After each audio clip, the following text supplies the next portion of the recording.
Hey guys, Sam here. ಬೆಳಗ್ಗೆ ಬೇಗ ಕಾಲೇಜಿಗೆ ಬಂದೆ. ಅಲ್ಲಿ ನೋಡಿದ್ರೆ ಸೆಕೆಂಡ್ ಪಿ ಯು ಸಿ ಮಕ್ಕಳೆಲ್ಲ ಎಕ್ಸಾಮ್ಗೆ ಹೋಗ್ತಾ ಇದ್ರು. ಅಲ್ಲಿ ನೋಡಿದ್ರೆ ಸ್ಟೇಷನರಿ ಅಂಕಲ್ ನನ್ನ ವಿಡಿಯೋ ನೋಡ್ತಾ ಇದ್ರು. ಸ್ವಲ್ಪ ಹೊತ್ತು ವಿಡಿಯೋ ನೋಡಿ ಇನ್ನೂ ಚೆನ್ನಾಗಿ ವಿಡಿಯೋ ಮಾಡು ಅಂತ ಎನ್ಕರೇಜ್ ಮಾಡಿದ್ರು. One eternity later. ಕಾಲೇಜ್ ಮುಗ್ದು ನಾನು ನನ್ನ ಫ್ರೆಂಡ್ಸ್ ಬಸ್ ಸ್ಟ್ಯಾಂಡ್ ಕಡೆ ಹೊರಟ್ವಿ. ನನ್ನ ಫ್ರೆಂಡ್ ನನ್ನ ಮೇಲೆ ಫುಲ್ ಕೋಪದಲ್ಲಿದ್ರು. ಹಾಗೆ ನನ್ನ ಜೊತೆ ಬರದೆ ನನ್ನ ಹಿಂದೆಯಿಂದ ಬರ್ತಾ ಇದ್ರು. ನನ್ನ ಫ್ರೆಂಡ್ಗೆ ಡ್ರೆಸ್ ಪರ್ಚೇಸ್ ಮಾಡ್ಲಿಕ್ಕಿತ್ತು. ಹಾಗೆ ನಾನು ನನ್ನ ಫ್ರೆಂಡ್ ನೂತನ್ಗೆ ಹೋದ್ವು. ನಾವೆಲ್ಲ ನಡ್ಕೊಂಡು ಹೋಗಲ್ಲ, ಲಿಫ್ಟ್ ಅಲ್ಲೇ ಹೋಗೋದು. ನನಗೆ ಲಿಫ್ಟಲ್ಲಿ ಹೋಗೋದಂದ್ರೆ ಸ್ವಲ್ಪ ಭಯ. ಸ್ವಲ್ಪ ಹೊತ್ತಾದ್ಮೇಲೆ ನಮ್ಮ ಪರ್ಚೇಸ್ ಎಲ್ಲ ಮುಗೀತು. ಅಲ್ಲಿ ನೋಡಿದ್ರೆ ಒಂದು ಮಿರರ್ ಇತ್ತು.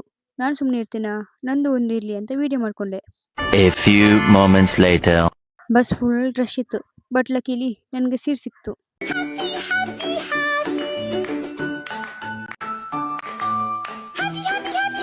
ಬಸ್ಸಿಂದ ಇಳಿದು ಮನೆ ಕಡೆ ಹೋಗ್ಬೇಕಾದ್ರೆ ಸ್ಕೈ ತುಂಬಾ ಚೆನ್ನಾಗಿ ಕಾಣ್ತಾ ಇತ್ತು.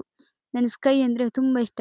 ಹಾಗೆ ಸ್ವಲ್ಪ ಹೊತ್ತು ಸ್ಕೈ ನೋಡಿ ನಾನು ಸೀದಾ ಮನೆ ಕಡೆ ಹೊರಟೆ. ಮನೆಗೆ ಹೋದಾದ್ಮೇಲೆ ಅಮ್ಮ ಅಂಗಡಿಗೆ ಹೋಗು ಅಂತ ಹೇಳಿದ್ರು. ಹಾಗೆ ನಾನು ನನ್ನಮ್ಮ ಅಂಗಡಿಗೆ ಬಂದ್ವು. ಅಲ್ಲಿ ನೋಡಿದ್ರೆ ಇವ್ರದ್ದು ಫುಲ್ ಮೀಟಿಂಗ್ ಆಗ್ತಾ ಇದೆ.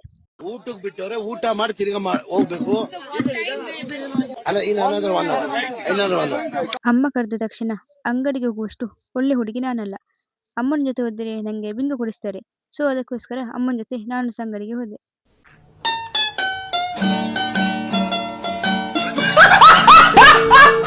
ಮನೆಗೆ ರಿಟರ್ನ್ ಬರುವಾಗ ಮೂನ್ ತುಂಬಾ ಚೆನ್ನಾಗಿ ಕಾಣ್ತಿತ್ತು. ಹಾಗೆ ಮೂನ್ ನೋಡ್ತಾ ನಾನು ನನ್ನಮ್ಮ ಮನೆಗೆ ರಿಟರ್ನ್ ಬಂದ್ವಿ. So see in the next video. ಎಲ್ಲರೂ ಸೇಫ್ ಆಗಿರಿ, ಹ್ಯಾಪಿ ಆಗಿರಿ, and love you all. See bye.